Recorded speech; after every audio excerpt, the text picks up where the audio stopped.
Meus irmãos, eu convido você a abrir sua Bíblia em Eclesiastes, capítulo 4, versículo 13 ao versículo 8 do capítulo 5. Assim diz a palavra do nosso Deus. Melhor é o jovem pobre e sábio do que o rei velho e insensato, que já não se deixa admoestar, ainda que aquele saia do cárcere para reinar, ou nasça pobre no reino deste. Vi todos os viventes que andam debaixo do sol, com um jovem sucessor que ficará em lugar do rei. Era sem conta todo o povo que ele dominava, tampouco os que viram depois se hão de regozijar-se nele. Na verdade, que também isto é vaidade e correr atrás do vento.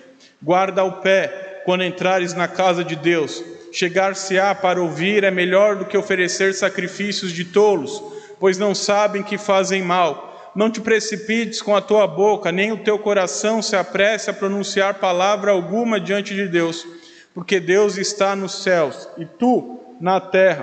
Portanto, sejam poucas as tuas palavras, porque dos muitos trabalhos vêm os sonhos, e do muito falar palavras nécias. Quando a Deus fizeres algum voto, não tardes em cumpri-lo, porque não se agrada de tolos. Cumpre o voto que fazes. Melhor é que não votes do que votes e não cumpras. Não consintas com a tua boca te faça culpado, nem digas diante do mensageiro de Deus que foi inadvertência. Por que razão se iraria a Deus por causa da tua palavra, a ponto de destruir as obras das tuas mãos? Porque como na multidão dos sonhos a vaidade, assim também nas muitas palavras, tu, porém, teme a Deus. Se vires em alguma província a opressão de pobres e o roubo em lugar do direito e da justiça, não te maravilhes de semelhante caso, porque o que está alto tem acima de si outro mais alto que o explora, e sobre estes há outros mais elevados que também exploram. Oremos mais uma vez. Pai, tua palavra foi lida, será exposta nessa noite, e que o Senhor fale aos nossos corações. É a nossa oração, no nome de Jesus. Amém. Nós muitas vezes fazemos associações erradas. Nós muitas vezes entendemos coisas e achamos coisas que elas não se comprovam de fato.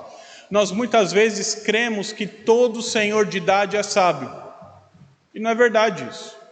Nós muitas vezes vemos um senhor de idade, já achamos que ele tem todo o conhecimento do mundo.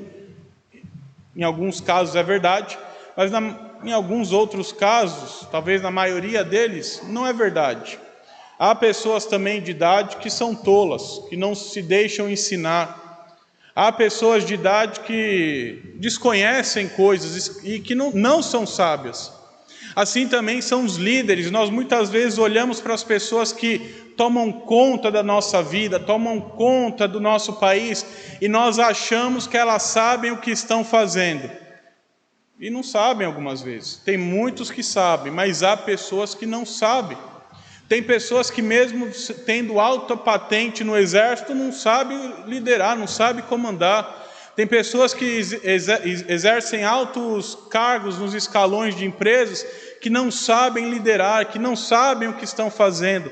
Por isso, nós precisamos entender que a queda, de algum modo, influencia o entendimento humano, que o pecado, de algum modo, e de modo bem profundo, inclusive, influencia o entendimento humano, de modo que idade, nem status social, nem quantidade de dinheiro significa sabedoria.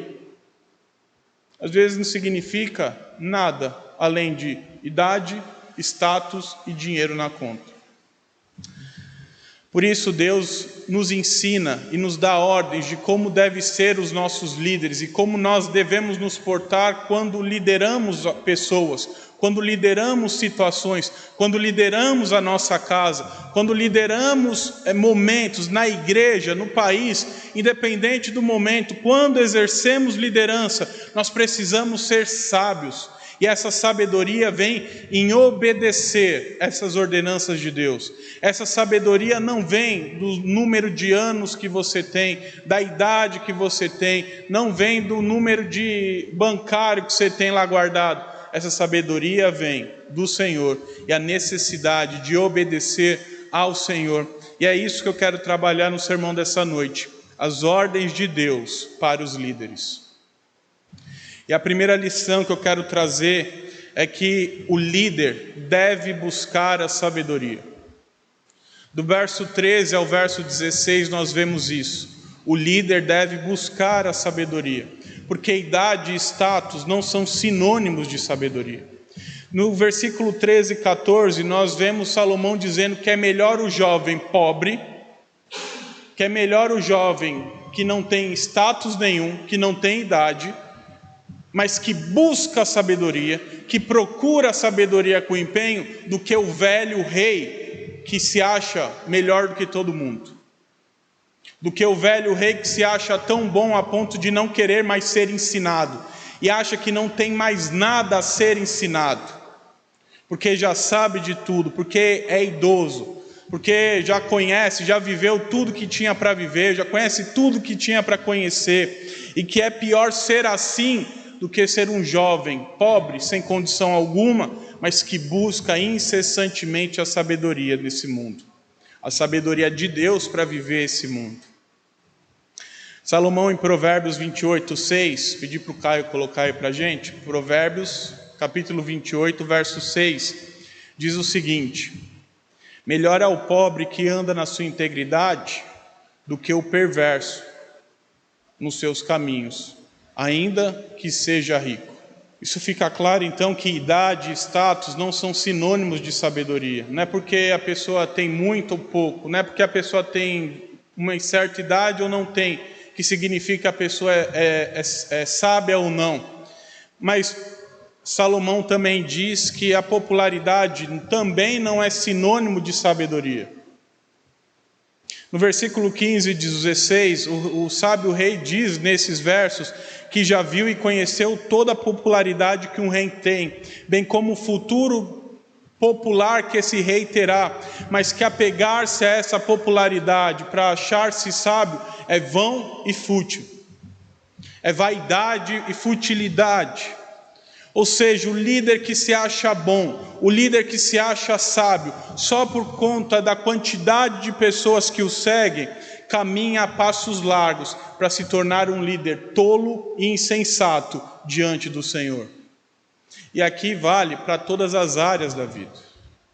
Tem muita igreja que o pastor tem um número de seguidores elevado e que são sábios, mas tem muitos que são tolos, e mesmo assim tem uma popularidade exacerbada.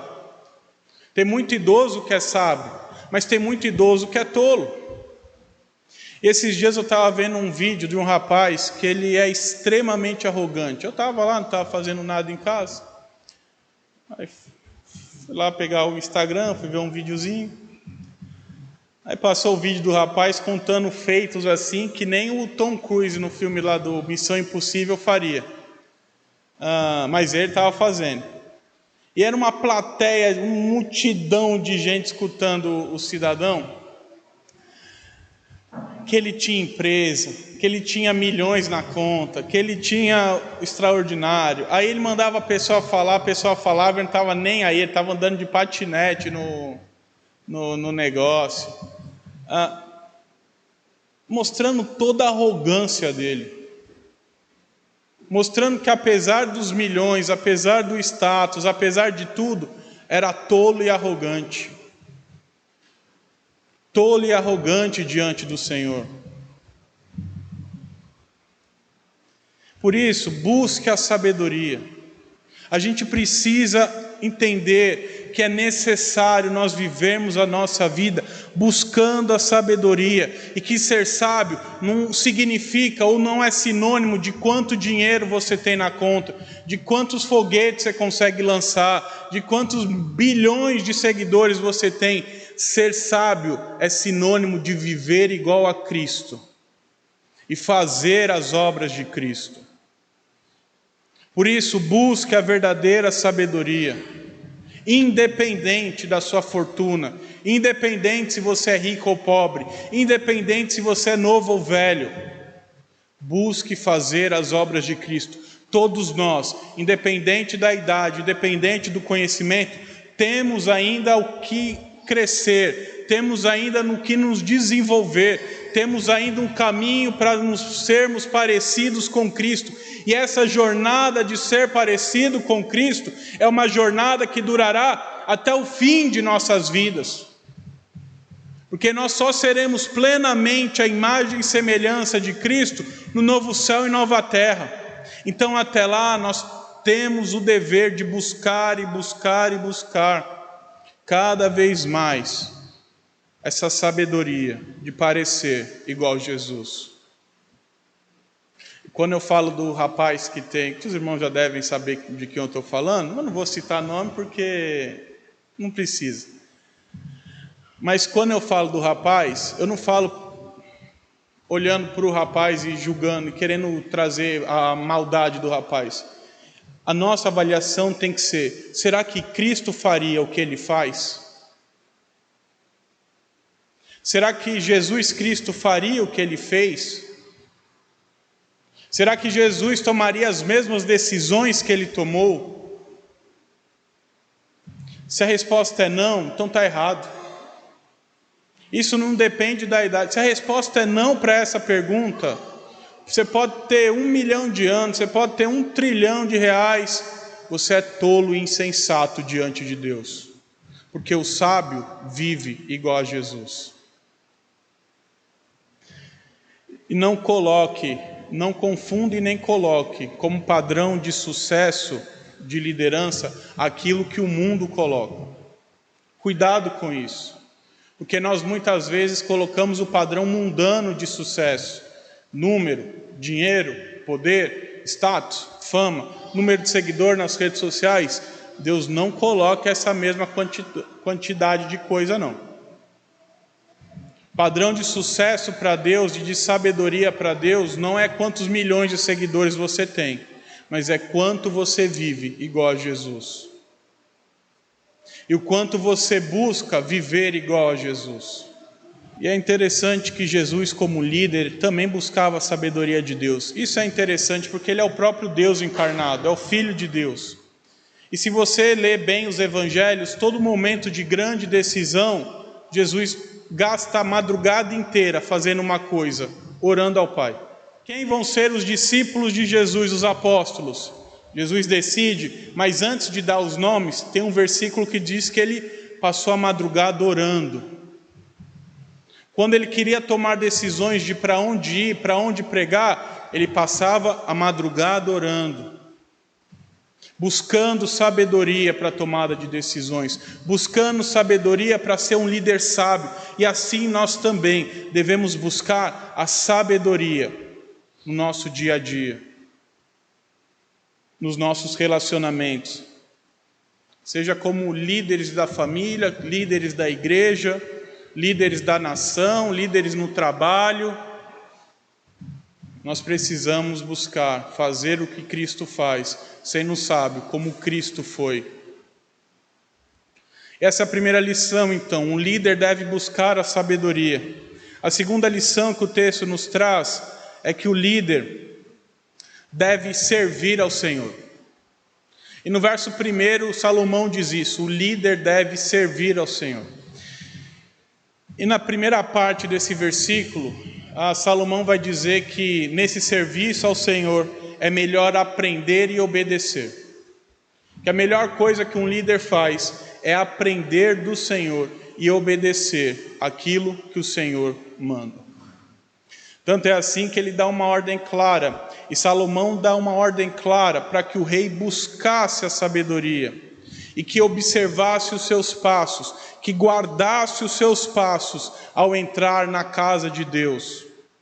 E que era melhor que o líder escutasse e praticasse, do que oferecesse um culto hipócrita ao Senhor.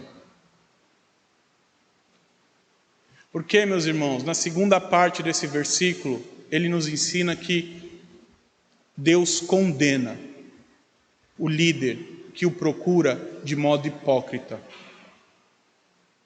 Deus condena o líder que o busca por hipocrisia.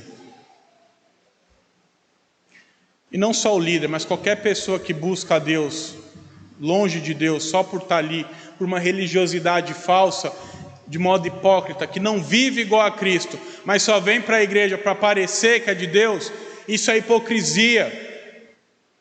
E a esses Deus condena em todo o tempo. É claro que nós somos pecadores, entenda, é claro que nós somos pecadores, é claro que nós falhamos, mas nós buscamos parecer com Jesus.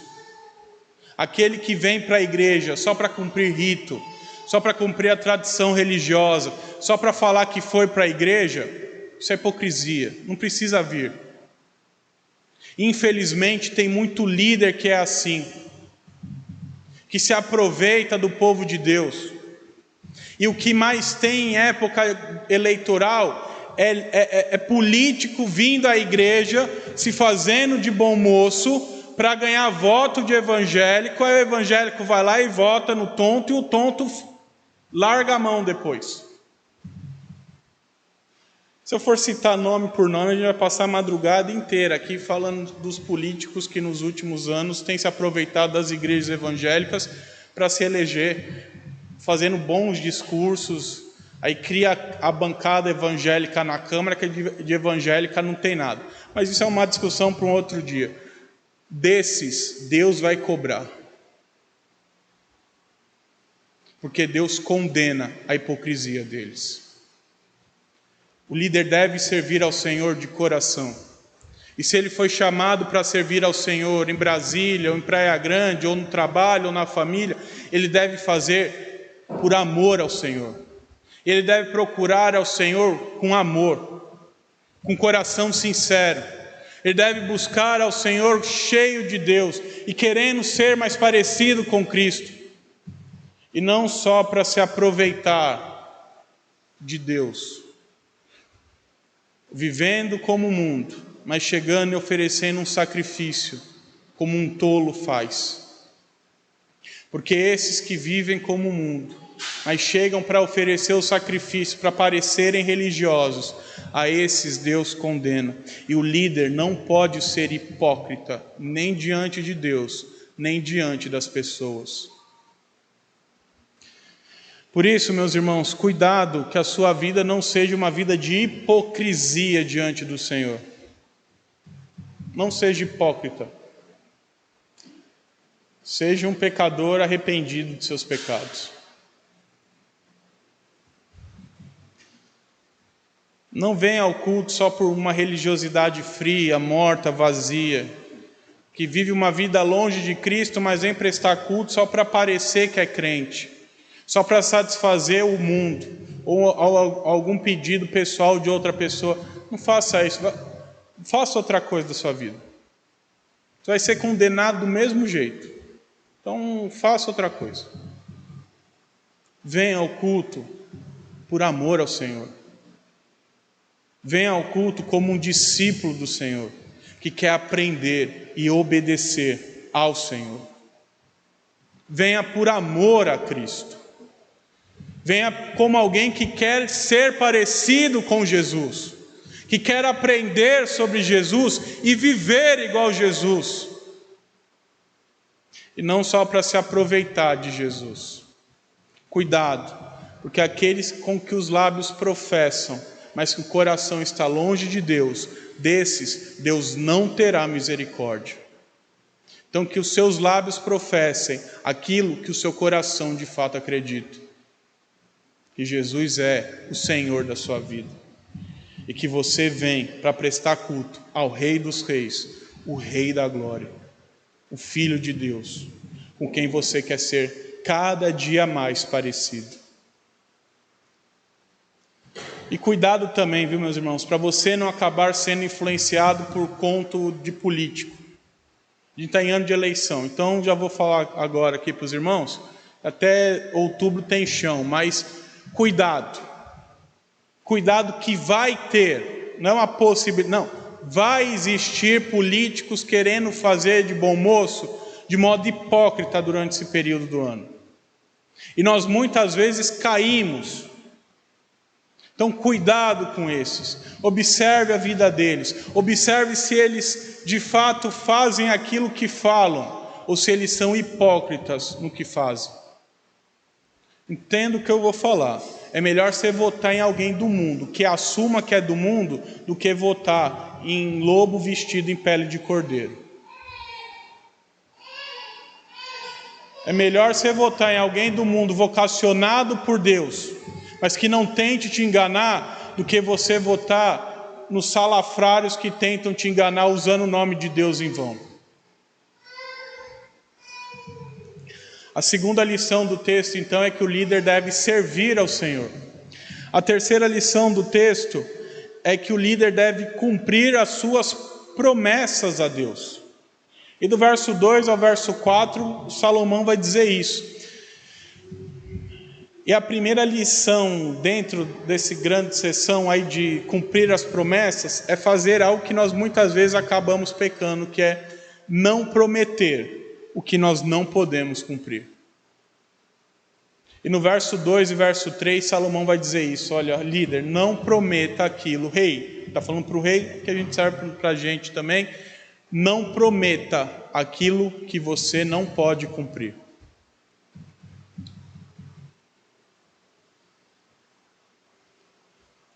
Porque nós muitas vezes ensinamos isso, nós muitas vezes falamos isso, mas muitas vezes querendo realizar nossos próprios sonhos, ou no devaneio de outras pessoas, querendo agradar terceiros, a gente começa a prometer um monte de coisa. E fala, não, olha, pode fazer que eu vou lá e pago depois. Eu prometo que vou fazer tal coisa. Eu prometo isso. Faz tal coisa que eu banco. Aí chega na hora de realizar, não faz nada. Porque prometeu, sem refletir se conseguiria cumprir ou não. Então, cuidado para você não prometer aquilo que você não pode cumprir. Isso nos leva ao versículo 4, em que Salomão vai dizer, olha, quando você prometer algo que você pode cumprir, não demore para cumprir. Primeiro ele diz, olha, aquilo que você não consegue cumprir, você nem prometa. O líder não deve fazer falsas promessas. O líder não deve falar coisas que ele não vai cumprir depois. E quando você prometer alguma coisa, não demore para cumprir. Não demore para fazer.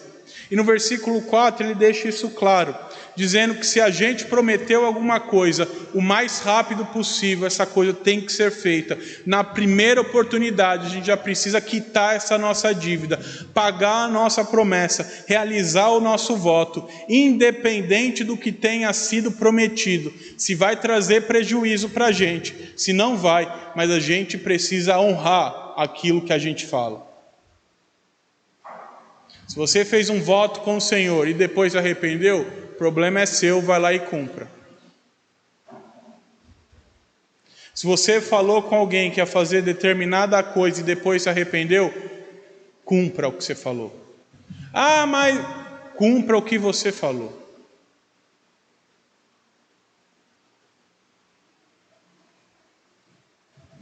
Deuteronômio 23, versículo 21, Moisés diz o seguinte: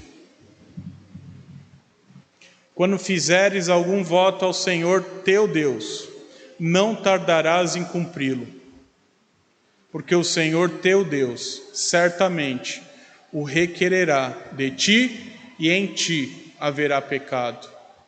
E por isso o Salomão dá uma ordem bem clara, dizendo, cumpre o voto que fazes. E no versículo 4, a minha Bíblia foi longe aqui. E no versículo 4 ele deixa isso bem claro.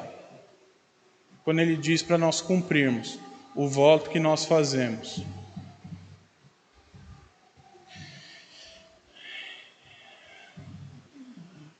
Eu conheci uma vez, eu estava num congresso de pastor, e eu conheci um pastor que ele me ensinou algo que eu tento praticar na minha vida. Ele dizia o seguinte, olha, toda vez que alguém vem me pedir alguma coisa, a primeira resposta que eu falo é não. Pode ser qualquer coisa. Eu já vou mandando um não já. Ah, eu quero fazer... Não. Pode fazer tal coisa? Não. Ele fala assim, eu prefiro responder não. A pessoa sair momentaneamente chateada comigo. E depois, se eu ver que eu tenho condições de realizar, ir lá e falar com a pessoa e mudar, ou não, e deixar o não, do que prometer alguma coisa que depois eu não consiga cumprir. Porque eu conheci também pastores que prometiam mundos e fundos e nunca cumpriram. Sabe o que resultava? A pessoa saía brava da igreja. Porque é melhor escutar um não, mas a pessoa fica chateada ali na hora, mas depois já está tudo bem, do que a pessoa prometer alguma coisa para você e não cumprir depois. Isso gera frustração, gera raiva.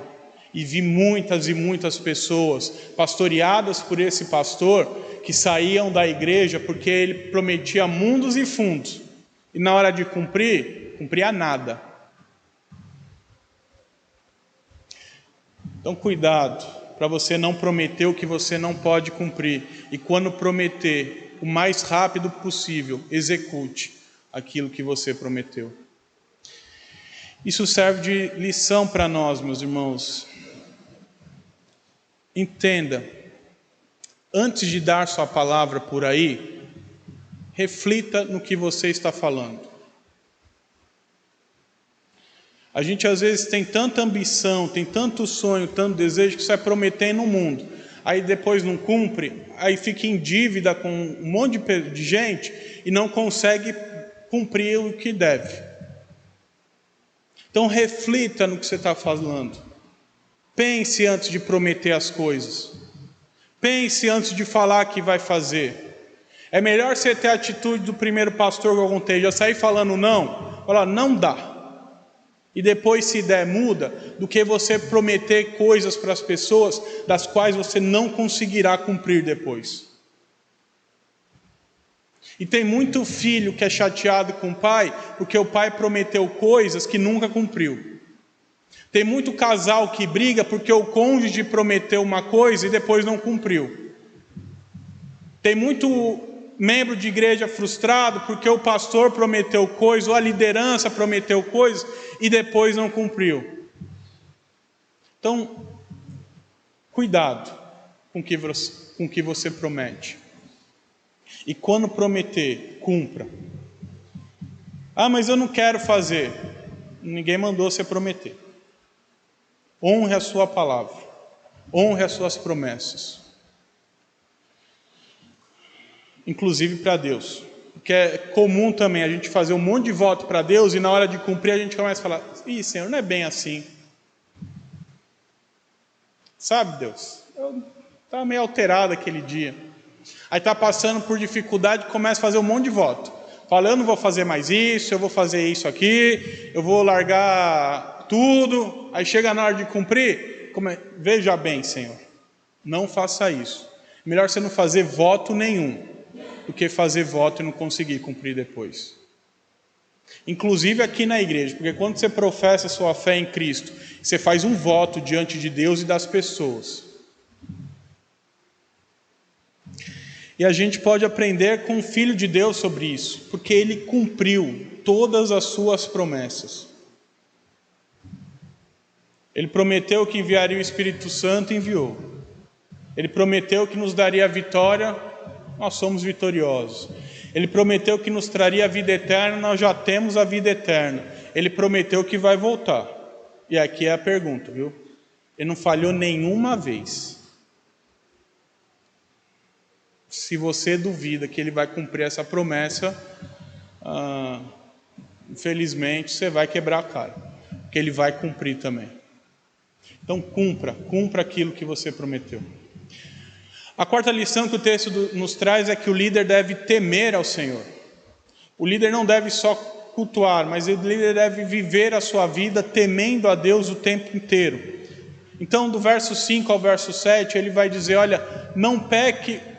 Do verso 5 e verso 6, perdão, ele vai dizer: olha, tema ao Senhor e não peque por algo que você prometeu. Entenda, além de não fazer promessas impossíveis de se cumprir, Salomão também nos ensina a não prometer aquilo que é pecado diante de Deus. E nós muitas vezes, influenciados pelo mundo, acabamos fazendo promessas que no final não são bons. não são legais diante do Senhor. Pelo contrário, são pecaminosos diante de Deus. Muito obrigado, Bruno. Agora tenho munição para mais 2 horas. Brincadeira, tá? Brincadeira. Mas Obrigado, Bruno. Mas cuidado com prometer coisas que no fundo são pecado diante do Senhor. Não faça votos nos quais você se tornará culpado diante de Deus.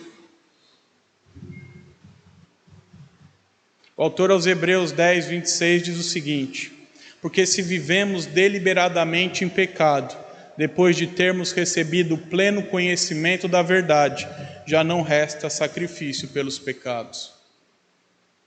Com outras palavras, ele está dizendo, se você já professou sua fé, e você ainda vive para o pecado e pelo pecado, o sacrifício de Cristo não foi para você. Então cuidado quando você faz as suas promessas, para que elas não sejam promessas pecaminosas. E tema ao Senhor mais do que o povo. É isso que ele diz no verso 7. Nós devemos temer ao Senhor o tempo inteiro. E temer a Deus mais do que a qualquer outra pessoa. E ele diz, olha, na multidão há muitas palavras, há muitos sonhos, e nós muitas vezes nos empolgamos com a multidão, com crescimento, com dinheiro, com um monte de coisa que não é necessariamente pecado, mas a gente acaba se perdendo nessas coisas. Por isso Salomão vai dizer, não se deixe levar pela multidão, antes tema ao Senhor. Viva a sua vida para o Senhor. E Salomão nos exorta através do imperativo dizendo, temamos a Deus, ou temam a Deus. E significa que nas tomadas de decisão nós precisamos temer mais ao Senhor do que as pessoas que nos seguem. Que nós precisamos ter medo mais da reação do Senhor do que da reação das pessoas que nos cercam. Que nós precisamos ter mais medo de Deus do que da multidão. E eu acho incrível como a gente tem dificuldade de falar verdade para as pessoas. E aqui eu vou confessar um pecado meu, tá bom? Eu espero que o irmão não perca a simpatia pela minha pessoa, mas eu vou confessar um pecado do qual eu já me arrependo e mudei, tá bom?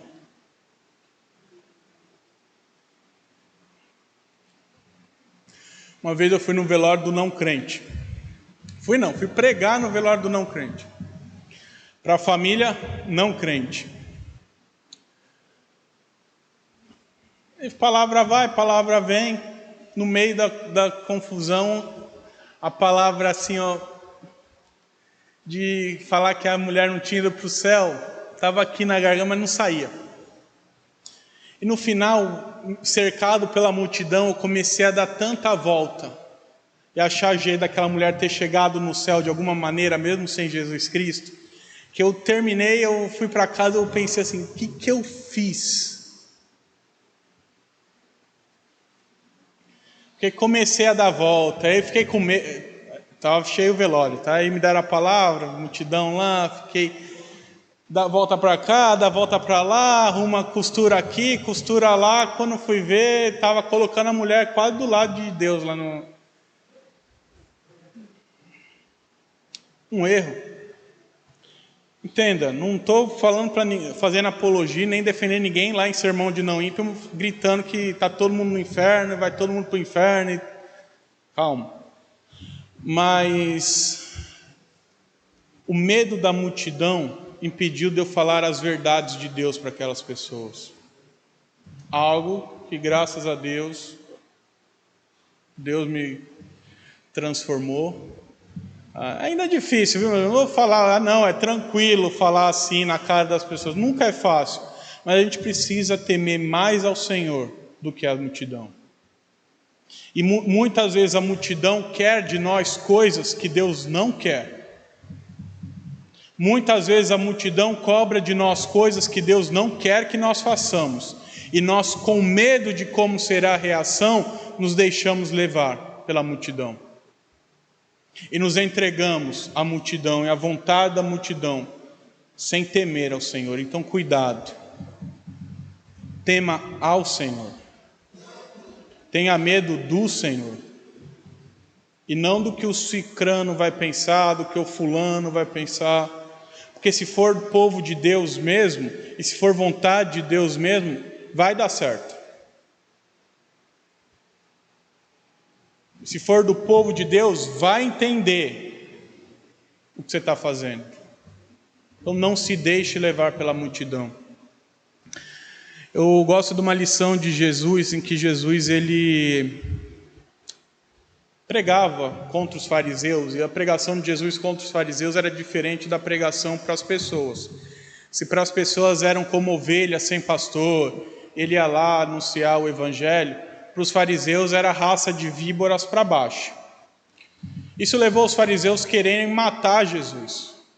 Só que é interessante como Jesus ele estava nem aí para os fariseus. Ele não mudou o discurso.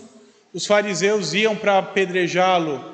A Bíblia diz que Jesus desaparecia no meio deles e continuava pregando contra os fariseus do mesmo jeito.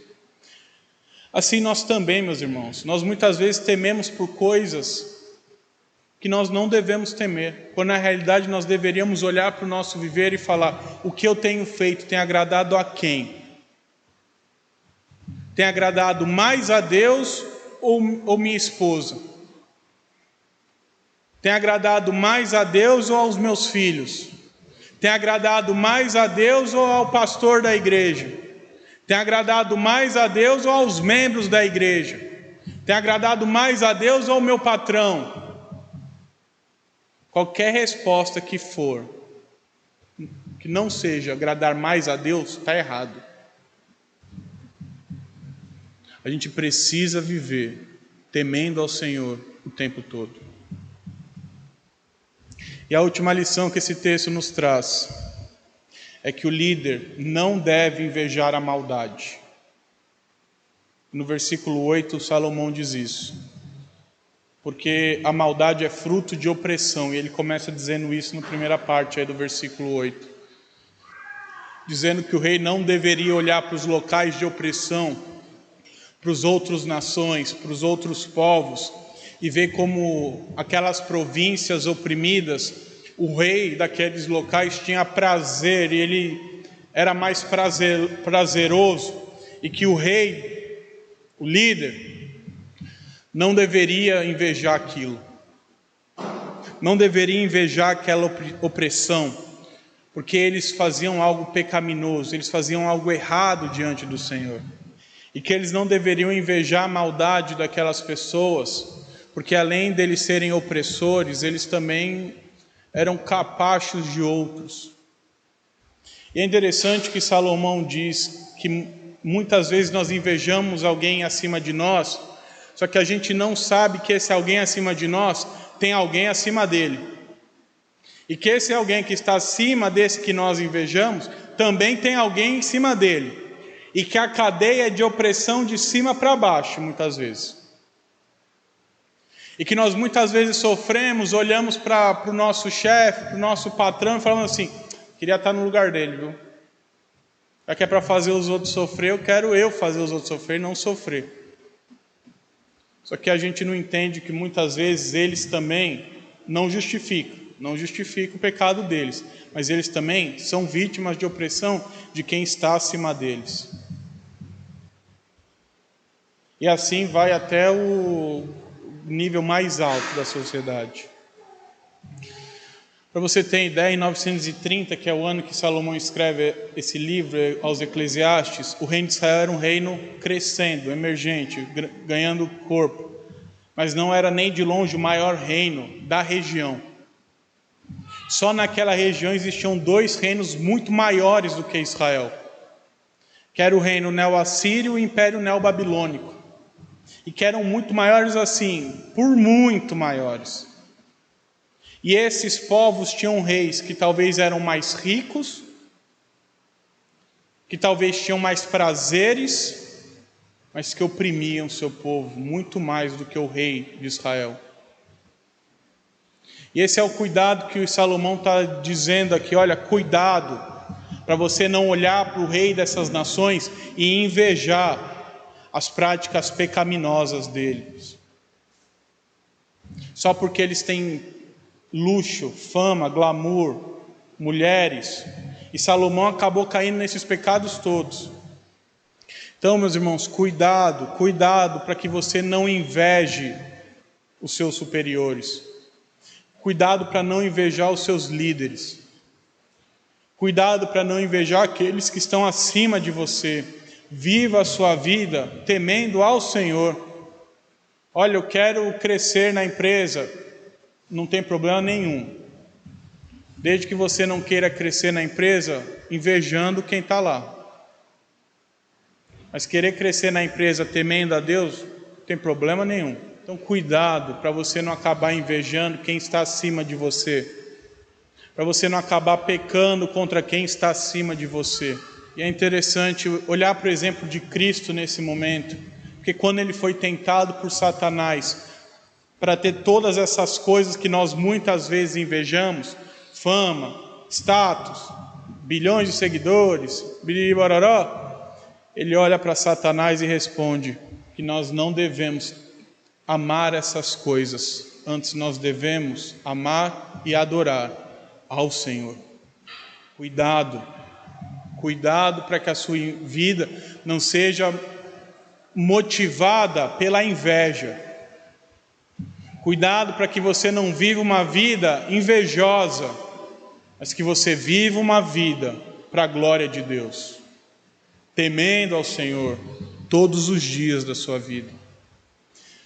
Nós vimos então, meus irmãos, que as ordens de Deus para os líderes são que os líderes devem buscar a sabedoria, que os líderes devem servir ao Senhor, que os líderes devem cumprir suas promessas, que os líderes devem temer ao Senhor e que os líderes devem, ou melhor, que os líderes não devem ser invejados e nem invejar ninguém. Por isso nós precisamos sair daqui, homens e mulheres obedientes ao nosso Senhor, cuidando das pessoas que Deus confiou para estarem sob o nosso cuidado. Você que lidera pessoas, você que lidera uma casa, você que lidera a família, Deus colocou pessoas sob o seu cuidado. E você precisa honrar o Senhor no cuidado dessas pessoas. Que ao sair daqui você honre ao Senhor cuidando bem desses que Deus colocou sob o seu cuidado. Que eles possam ver Cristo cuidando deles através de você. Que eles possam ver o Senhor cuidando deles através da sua vida. Então reflita se o seu estilo de liderança, se a gente pode dizer isso, se o modo como você tem vivido, se o modo como você tem dirigido o seu lar, a sua família, os membros da igreja, serve para o pastor também, os líderes dessa igreja, se nós temos feito como opressores do povo, se nós temos agido como déspotas, ou se nós temos vivido como Cristo e liderado o nosso povo como Cristo. Se temos cuidado dessas pessoas que Deus colocou sob nosso cuidado, como Jesus cuidou, ou se temos cuidado como servos de Satanás.